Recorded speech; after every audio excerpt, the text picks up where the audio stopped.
丈夫です。守るです。台風の日の高架下に、小さな女の子2人がいた。その子たちはびしょ濡れになりながら、赤子を守るようにしている。一体親は何をやっているんだ。俺はそんな怒りが膨らみ、叫ぶようにしていった。何してるの？こっちにおいで。これが俺の運命が変わり出すきっかけとなった。俺の名前はイッチ。25の会社員だ。総務部で地味に働いている。子供の頃のことを思い出すと、胸がざわつく。実は俺、幼少期に親に捨てられて、養護施設で育ったんだ。その記憶は今でも、頭の片隅で消えることがない。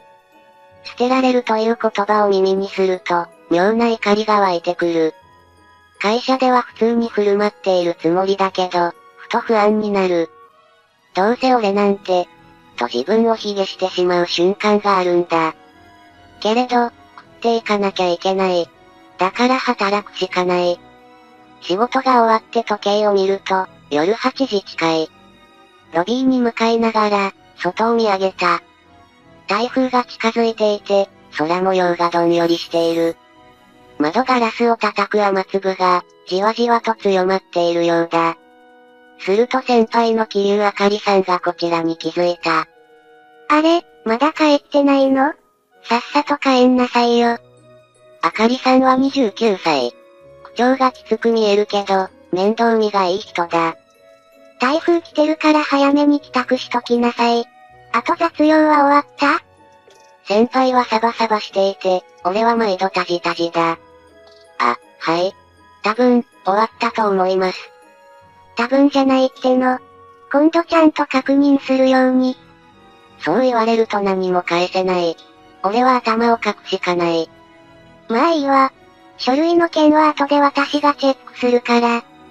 先輩はやれやれとため息をつき、俺の背中を押した。早く帰って休みなさい。無茶すると風邪ひくよ。内心、面倒だなと思う反面、頼れる先輩だと感謝もしている。俺はロビーを出て、急いでビルのエントランスへ向かった。外はすでに傘が役に立たないほどの暴風。一歩足を踏み出しただけで、ずぶ濡れになりそうだ。駅へ急ぎたいが、人通りも多く、歩きづらい。仕方なく、少し遠回りだが高架下を通ろうと思った。そこなら風が幾分マシかもしれない。スーツの裾が雨で濡れて気持ち悪い。早く家に帰って熱いシャワーを浴びたい。そう思って足早に高架下へ向かった。しかし、あの時の選択が運命を変えるとは。今にして思えば、あれは不思議な巡り合わせだったんだ。高架下に近づくにつれ、雨音が覆いかぶさるように響いてくる。水たまりは深く、足が取られそうになった。風がぎゅーっと吹き込んできて、少し身震いする。こんな場所に人などいないはずだと、最初は思っていた。だが、その時壁際に小さな影が見えた気がした。俺は目を凝らして覗き込む。そこには2人の子供がうずくまっていて、びっくりした。よく見ると、5歳くらいの女の子が2人。双子だろうか。さらに、その子たちが赤ちゃんを抱いているのが見えた。赤ちゃんはまだかなり小さそうだ。小さく声が聞こえた。大丈夫です。守るです。何してるの？こっちおいで。思わず声をかけると、双子の女の子はこっちを見上げた。雨に濡れた方が少し赤くなっていて、泣きそうな顔。ぐしゅぐしゅ言ってる赤ちゃんを必死にあやしている。ダメです。まんま、ないよ。幼い声が震え、今にも泣き出しそうだ。母親は？大人はどこにいる？と聞くと、答えはない。一人の女の子がママ、お家に、とつぶやいた。しかし、状況がさっぱりわからない。こんな雨の夜に子供だけで放置されているなんて。怒りがこみ上げるが、それより先に保護しなきゃ。ちょっと待て、ここじゃ危ない。うちまで来るか？双子は顔を見合わせ、心細そうにうなずいた。赤ちゃんは濡れたタオルにくるまれているけど、消えてそうだ。これは一刻を争う。俺は自分の傘を少し傾け、なんとか3人を包み込む。歩けるか？滑るから気をつけて。すると一人が妹らしきこの手を引き、赤ちゃんを抱え直す。台風の風がうなり声を上げる中、俺たちは急いで高架下を出た。傘なんかほとんど役に立たない。それでも、どうにかしてこの子たちを安全な場所へ。その一心で、俺は必死だった。まさか、こんな形で赤ちゃんや双子と出会うとは思わなかった。でも、その後の人生を激変させる出来事になる。今思えば、あの日の夜は運命だったのかもしれない。俺の部屋はワンルームに近い狭さだ。でも雨風がしのげるだけマシだろう。玄関を開け、双子と赤ちゃんを通した。部屋は雑然としていて、申し訳ない気持ちになる。ここ、ちょっと散らかってるけど。正直、子供を迎える準備なんて皆無だった。双子は黙り込んだまま、赤ちゃんを大切そうに抱えている。床が汚れてるかもしれないと焦って、慌てて雑巾を探した。まずは服を拭かないと風邪ひくぞ。タオルを手渡すと、姉っぽい子がぎこちなく受け取る。すると、玄関のドアが急に開いて女性が飛び込んできた。ひなた、みこと、大丈夫。赤ちゃんは。その声は、必死で子供たちを探していたように聞こえる。俺は思わず息を飲んだ。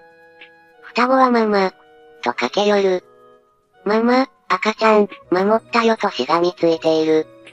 雨に濡れた姿からして、彼女が母親なのは間違いなさそうだ。でもどうして子供を置いていった？そんな疑問がこみ上げ、つい声を荒げる。あんたが母親か。こんな日に放置なんて、何考えてるんだ。女性はハッとした表情でこっちを見た。放置なんてしてないんです。ただ、荷物が。彼女は嫁子。双子の実の母だった。話を聞くと、どうやら経緯があるらしい。スーパーで大量の買い出し中に赤子を見つけ、どうしようもなく。双子にちょっと見ててと頼んでしまったという。戻ったら双子が俺と一緒にどこかへ行くところが見えて追ってきたという。だけど俺の目には危なっかしく映った。危険すぎるだろ。5歳の子にそんなこと。でも、あのままじゃ赤ちゃんが危なかったんです。私一人じゃ抱えきれなかったし。嫁子さんは荷物を置きに行くために双子に任せたという。必死だったとはいえ、俺は責める気持ちが消えない。双子が泣きそうな顔で母親の服を掴んでいる。見れば、嫁子もずぶ濡れで肩が震えているじゃないか。怒りと同情がないまぜになって、複雑な気分だった。とりあえず、子供たちは風呂で温めた方がいい。ここ狭いけど、使ってください。そう声をかけるしかなかった。俺もまだ頭が整理できず、ただ目の前の子供たちを守りたい。嫁子さんは小さくありがとうございますと答えた。双子はママ、ごめんなさい、と泣きじゃくる。その姿を見ていると、責める言葉も出てこなくなった。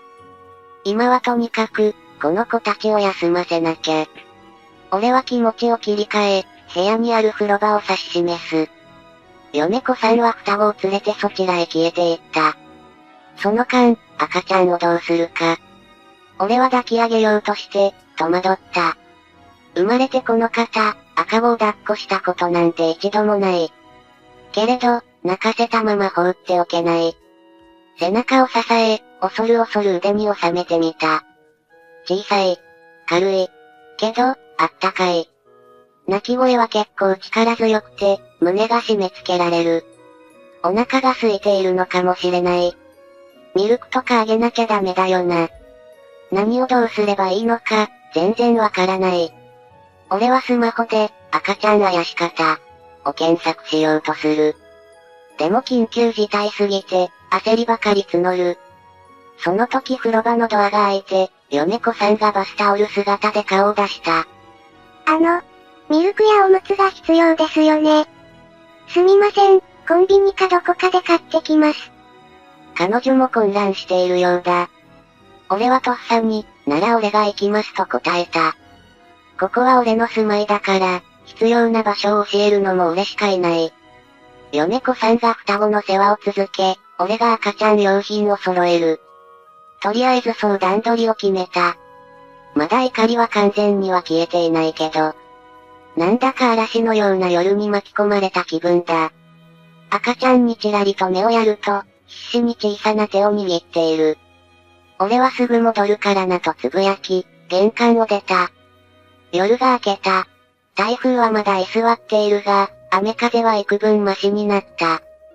コンビニで買ったミルクやおむつのおかげで、赤ちゃんもどうにか落ち着いた。双子は眠気と疲れでぐったり。米子さんもほとんど寝ていないようで、目が赤い。床に敷いた布団で、双子と赤ちゃんがまどろんでいる。俺はその横で静かにため息をついた。まさか知らない子供と母親が一夜を過ごすなんて。とんでもない事態だが、放っておけなかった。朝になってようやく米子さんは昨夜のことを詳しく話し始める。改めてお礼を言わせてください。本当にありがとうございます。助かりました。しっかり頭を下げる彼女を見て、少し胸が痛む。俺はまだ責めたい気持ちが残っているからだ。じゃあ、この赤ちゃんは本当に捨てられていたんですか？はい。あの子は高架下で置き去りにされてたみたいで。私、どうにか保護したくて。でも子供二人連れだし、荷物も多くて。双子はママ、赤ちゃん、かわいそう、と言っていたらしい。結果的に彼女は一度家に荷物を置きに戻り再度迎えに来た。その間に双子が必死で赤ちゃんを守っていたんだ。そっか。確かに大変だったんですね。俺も少し状況を理解し始める。まるで自分が捨てられた時の記憶を思い出すようで、胸が苦しい。誰にも助けられず、置き去りにされた過去。赤ちゃんを放っておけなかった米子さんと双子の気持ちは痛いほどわかる。昨夜はきつい言い方をしてすみません。いえ、当然ですよね。あんな状況じゃ、怒られて当然です。彼女はうつむいて肩を落としている。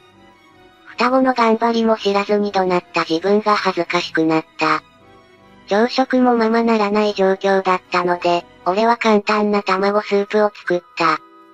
食事ぐらいは出してあげようと思ったんだ。子供向けに味を薄めにしてみたら、それを見て、思わず微笑んでしまう。双子が泣きそうな顔で美味しいという。赤ちゃんの面倒をどうするか。役所や児童相談所に連絡しなきゃならない。だけど今日は台風で外出も厳しい。米子さんはうちには二人いるし、無理です。と困り顔。俺も初めての育児で戸惑っているが、気持ち的には放置できない。捨てるなんてありえないし。今日は会社休んで、一時保護の手続きを考えてみるよ。そんな、一致さんにそこまで負担をかけるわけには。彼女の困惑もわかる。でも俺も意地がある。捨てられたまま放っておくという選択肢は、絶対にしたくない。そう強く思った。自分自身の過去を重ねてしまうから。赤ちゃんは泣いてばかりで大変だけど、なんとか守りたい。米子さんは小さくすみませんと頭を下げる。双子は眠そうにしながらも、赤ちゃんの手を握っている。この子、鼻炎でかわいそう。と妹の子がつぶやく。姉の子はみこと、あたちが抱っこすると頑張る様子。子供同士でこんなに必死になる姿を見ていると胸が熱くなる。俺は覚悟を決めた。わかった。じゃあ俺が少しの間、赤ちゃんを預かるよ。言いながら、心臓がドキドキしている。本当にできるのか？でもやるしかない。米子さんは驚いた表情で、目を潤ませた。本当に、ですか？でも、会社は。先輩に連絡して休みをもらう。どうにかなるだろ。これが後に、職場での大騒動につながるとも知らずに。こうして俺は赤ちゃんを一時的に保護する覚悟をした。翌日、台風は少し弱まったがまだ荒れ模様。俺は会社に連絡を入れ、事情を簡単に伝えた。先輩あかりは赤ちゃん拾ったって何なのと呆れた声。だけど育児グッズの買い出しリストや役所の連絡先を教えてくれる。まったくあんたって面倒くさいことに巻き込まれがちね。彼女なりに心配してくれてるのは伝わる。一方、米子さんも双子を保育園に預ける準備を急ぎ、その後家へ来ることに。赤ちゃんを病院で見てもらうためにも、協力が必要だ。俺一人でやれることには限界があるから助かる。午前中、俺は赤ちゃんを抱えて近所の小児科へ。先生は事情を聞いてそうですか。でも、よく保護してくれましたと言ってくれた。幸い体調に大きな問題はなさそうだが、栄養状態がやや不安。適切な母乳かミルクが必要ですねと言われ、どぎまぎする。ただ、赤ちゃんが俺の指をぐっと握ってきたとき、俺が守るんだ、と強く思った。午後には役所で相談。児童相談所にも電話をかける。しかし担当者が忙しくて本格的な対応は後日という返事。その間は俺が責任を持つ形になるらしい。なんだよそれ。と不満もあるが仕方ない。夕方、米子さんが双子を保育園に預け終わって合流した。一輝さん、お疲れ様です。いろいろ手続き進めたんですね。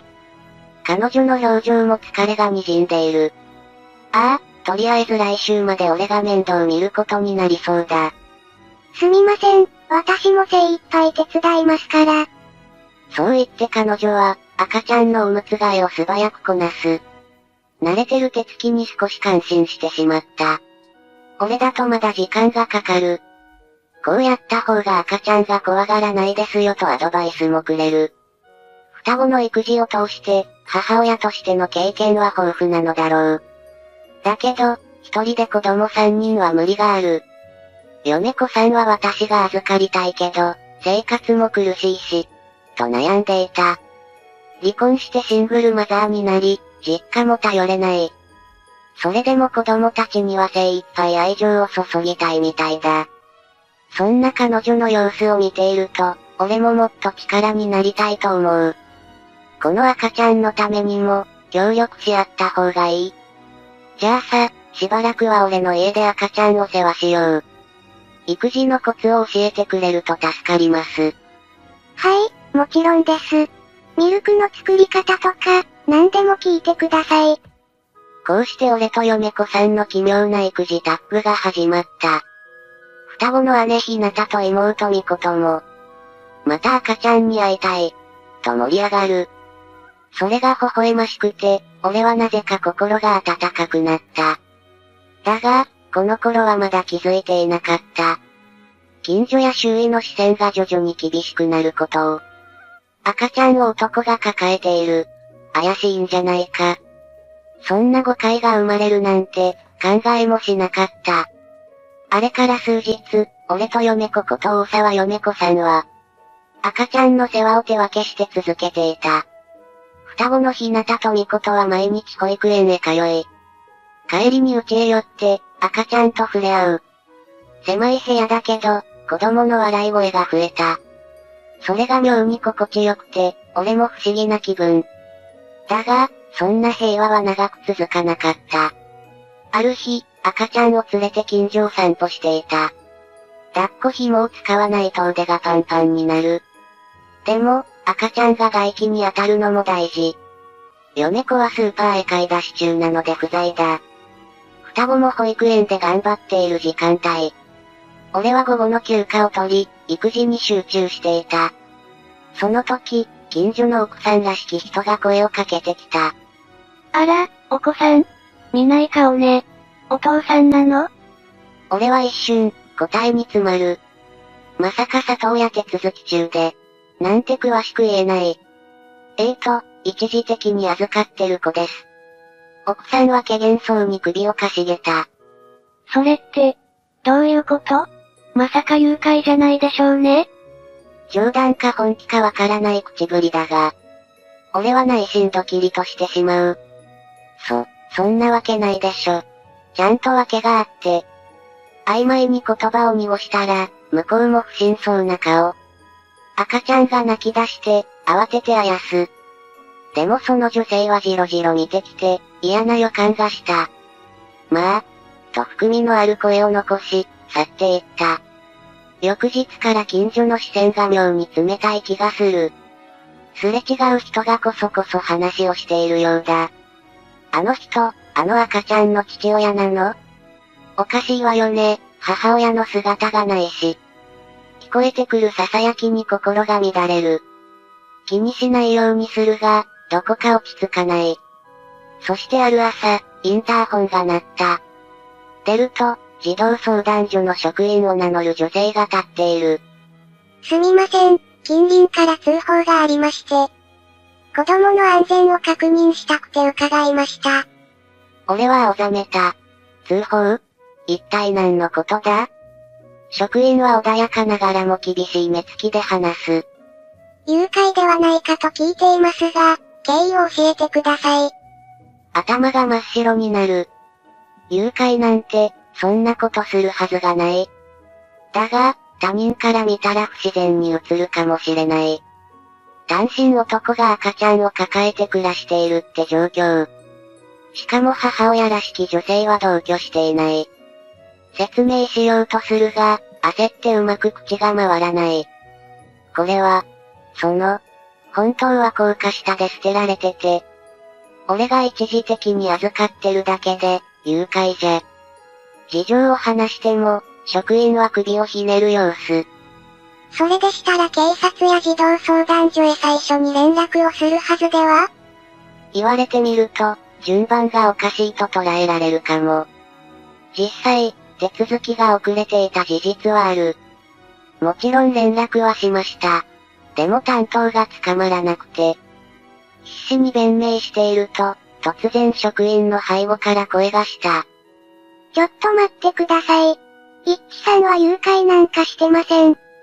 米子さんが息を切らしながら駆け込んできた。双子を保育園に送った帰りらしい。この赤ちゃんは私と子供たちが見つけた捨て子なんです。一致さんは善意で保護してくれてるだけで。職員は少しほっとした表情を見せる。そうでしたか。ですが、いろいろ確認が必要です。結局、赤ちゃんは職員に一時引き渡すか。または正式な一時保護の証明書を急ぎ出す必要があるらしい。俺は困惑し、過去の自分の姿と重ねてしまう。また捨てられるのか。そんな思いが頭をよぎり、嫌な汗が滲む。心臓がドクドクして声にならない。一致さん、しっかり。大丈夫だから。米子さんが腕を掴んでくれ、少し落ち着きを取り戻す。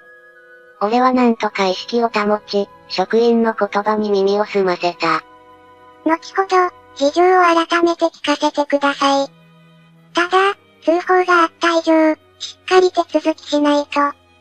そんなわけで、俺は児童相談所に呼び出されることに。双子も一致おじちゃんが誘拐するはずないと必死に抗議してくれている。だが、世間の目は冷たい。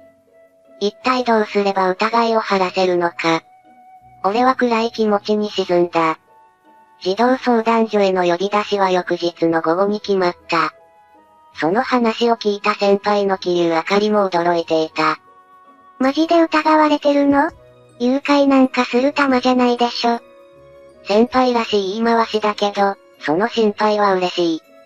会社のみんなも証言してくれると思うよ。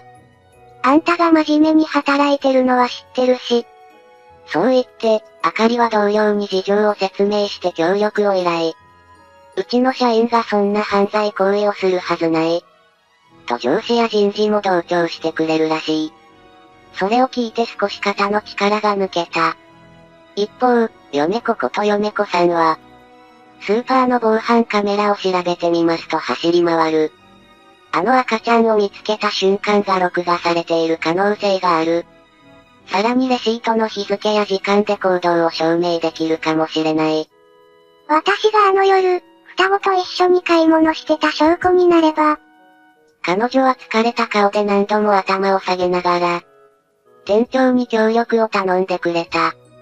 双子も保育園の先生に一致おじちゃん、優しいでしゅ。と話しているそうだ。5歳の子の必死な言葉が役に立つかはわからない。けれど、その気持ちはありがたい。俺は申し訳ないと思いつつ、感謝の念がこみ上げる。そして訪れた児童相談所での面談当日。職員数名と向かい合い、事情を詳細に説明する。嫁子と双子、そして先輩あかりも付き添ってくれた。確かに通報内容と異なる点が多いですね。でも、それを裏付ける資料はお持ちですか？そこで嫁子さんが意気込んで、書類を取り出す。これがあの夜の防犯カメラ映像を切り出したものです。私が買い物袋を抱えている後ろで、双子が。その画像には、双子が赤ちゃんを見つけて、大慌てで嫁子さんに声をかける様子が映っている。そしてこちらがレシートの日時。この後一度荷物を置きに帰ろうとして。さらにコンビニの防犯カメラ映像には、俺が赤ちゃん用のミルクとおむつを購入する姿も残っていた。確かに初動が遅れた面はありますが、一致さんは何もやましいことをしていません。先輩あかりも割り込むように話す。うちの会社の社員証明書も持ってきました。彼は真面目な総務部社員で、あんな悪事をやるわけないです。職員は資料を見ながらうなずいている。双子はそわそわしながら、赤ちゃんのベビーカーを見つめていた。一致おじちゃんは誘拐なんかしないでしゅ。赤ちゃん、鼻炎でかわいそうだった。その無邪気な姿に職員の表情も少し和らぐ。なるほど。では、これは善意での保護ということですね。そう結論付けられ、赤ちゃんは引き続き俺が預かる方向で話が進んだ。ただし、早めに正式な里親申請や施設との連携が必要。手続きが完了するまでは面談を重ねましょう。職員は柔らかい口調になり、俺はほっとする。嫁子さんの目には涙が浮かんでいた。よかった。本当によかった。誘拐疑惑は晴れた。ご近所の誤解も、徐々に解けていくだろう。赤ちゃんが俺の腕の中ですやすや眠っている。その姿を見ていると、安堵の気持ちが湧き上がった。双子はやったー。と小さくガッツポーズをして、赤ちゃんのほっぺを優しく撫でる。先輩あかりは深いため息をつき、笑うように言った。まったく、世話が焼けるわね。でも、これで一件落着。ってわけでもないかもね。確かに手続きはまだあるし、これから先も苦労しそう。でも今はこの子を守りたい気持ちが一番だ。家族のように一緒に過ごした日々が、すでに愛着になっている。俺は赤ちゃんの柔らかい方をそっと撫でた。心の奥から、やっと肩の荷が下りるのを感じる。過去の自分は傷だらけだったけど、今、誰かを守る側に立てる幸せをかみしめた。誘拐疑惑が解消されてから、少しだけ日常が落ち着きを取り戻した。赤ちゃんの世話をメインで担う俺と、時々助けに来てくれる嫁子さん。そして夕方には双子のひなたとみことが保育園帰りに寄ってくる。俺の狭いワンルームに、いつの間にかちびっこの声が溢れ返っている。最初は戸惑いばかりだったが、不思議と嫌じゃない。むしろ、何もなかった部屋が暖かく感じられて、くすぐったい気分になる。ただ、今も俺の心の奥底には、昔の傷跡がくすぶっている。捨てられたという過去。小さい頃は、大人を信じるたびに裏切られたらどうしようと怯えていた。養護施設の先生たちは優しくしてくれたけど、親の代わりとは違う。それが今になって再びうずくようになったのは、赤ちゃんを守りたいという気持ちが大きくなるほど。自分も捨てられた過去があるくせにちゃんとできるのかと自問してしまうからだ。そこへ先輩の桐生あかりが、ある日突然、俺のデスクへやってきた。あんた、最近どよーんとしてるわね。赤ちゃんの夜泣きで寝不足なの？事務用品を整理していた俺は、思わず吹き出しそうになった。まあ、それも大きいんですけど、正直、いろいろ考えちゃって。例えば？俺、捨てられた過去があるじゃないですか。それがずっと引っかかってるんです。こんな俺が赤ちゃんを守れるのかって。先輩に向かって腹を割って話すのは、今回が初めてかもしれない。軽く聞き流されるかと思ったが、先輩は真剣な表情になった。そりゃあんたにしかわからない苦しみがあるんだろうけど。もう、あんたは捨てられた子供じゃなくて、守る側でしょ？そんな単純な言葉にハッとさせられた。確かに親の愛情をあまり受けられなかったのかもしれない。でも今のあんたは立派な大人だし、あの双子も赤ちゃんも、ちゃんと頼りにしてるじゃない。先輩の言葉はいつもきついけど、妙に説得力がある。あんたが逃げなければ、その子たちは今度こそ、捨てられないで済むわけよ。しっかりしなさい。その通りだ、と思わず深く頷いた。俺が逃げたら、また同じことの繰り返し。過去の俺みたいに、赤ちゃんが傷つくのを見たくない。この選択が正しいのかどうかはわからないが、今はやると腹をくくるしかない。夜、家に帰ると、嫁子さんと双子が赤ちゃんを囲んでいた。嫁子さんがお帰りなさい。今日もお疲れ様と笑う。その笑顔に救われる気がする。そして双子が一致おじちゃん、お疲れと飛びついてくる。こんな光景、俺には縁遠いものだと思っていた。なのに、それが今は日常になりつつある。赤ちゃんは俺の手をつかみ、まるで俺をパパだとでも思うように。ニコニコと笑う瞬間が増えてきた。その無垢な笑顔を見ると、不思議と力が湧くんだ。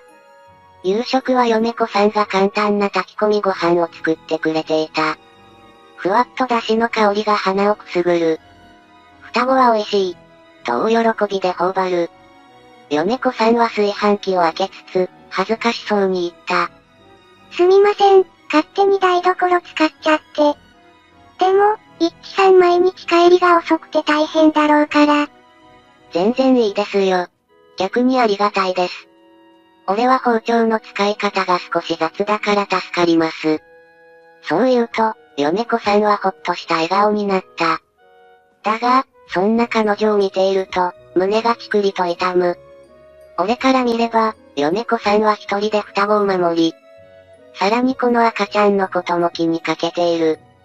本当に強い人なんだと思う。けれど、その裏にはどんな苦労があったのか。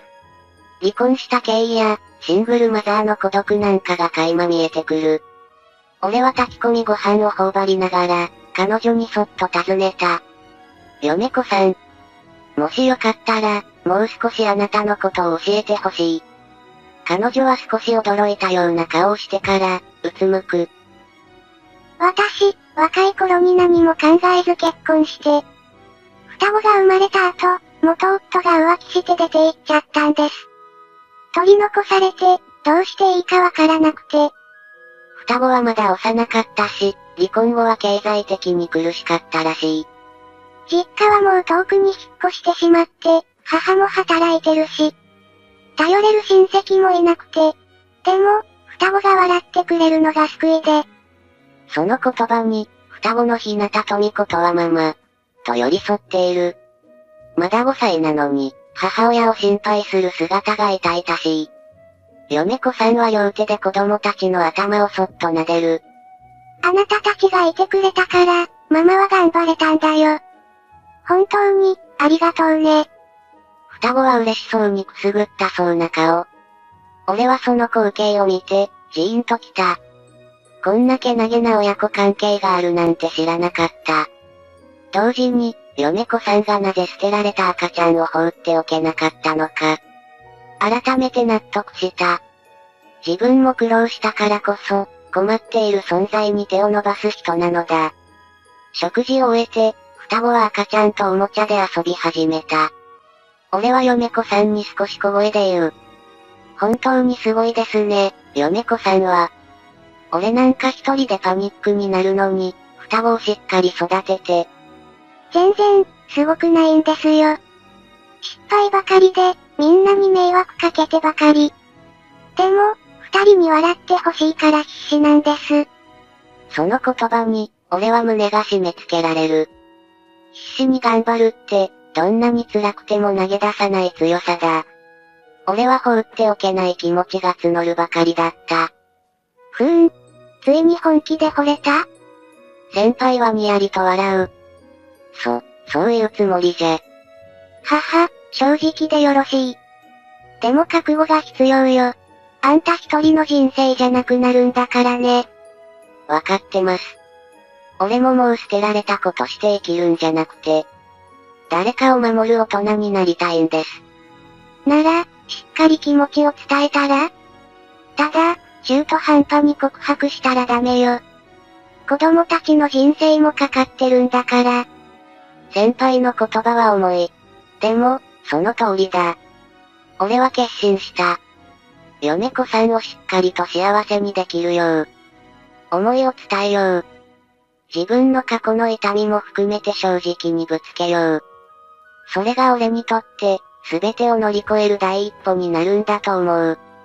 そして、あかり先輩の助けを借りることになった。双子と赤ちゃんを数時間だけ預かってもらい、俺は嫁子さんを呼び出して二人きりになれる時間を作る。土曜日の午後、近所の小さな喫茶店。窓際の席に並んで座ると、嫁子さんはやや緊張した面持ち。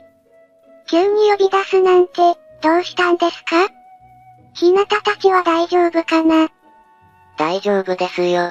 あかり先輩が面倒見てくれてますから。少しの沈黙。店内には落ち着いたピアノ曲が流れている。嫁子さんがストローを加えてジュースをする音がやけに耳に残る。俺は心臓がバクバクして、恥ずかしいくらいだ。まず最初に、言いたいことがあるんです。はい。私もなんかドキドキして、変です。彼女の瞳が俺をまっすぐに見つめる。その視線は不安げでもあり、期待しているようにも見える。実は、俺は親に捨てられて養護施設で育ちました。だから、ずっと誰も信じられなくて、自信がなかったんです。一気に言葉を重ねる。嫁子さんは何も言わず、ただ真剣に聞き入ってくれる。でも、子供たちと赤ちゃん、そして嫁子さんと関わるうちに、俺は誰かを守りたいって思うようになりました。それは自分が捨てられたからこそ、なおさら見過ごせなかったんです。一輝さん。彼女の声がかすかに震えている。俺は、人を信じるのがずっと怖かった。でも、あなたたちに出会って、変われそうなんです。誰かと一緒に、未来を作りたいと思えるようになりました。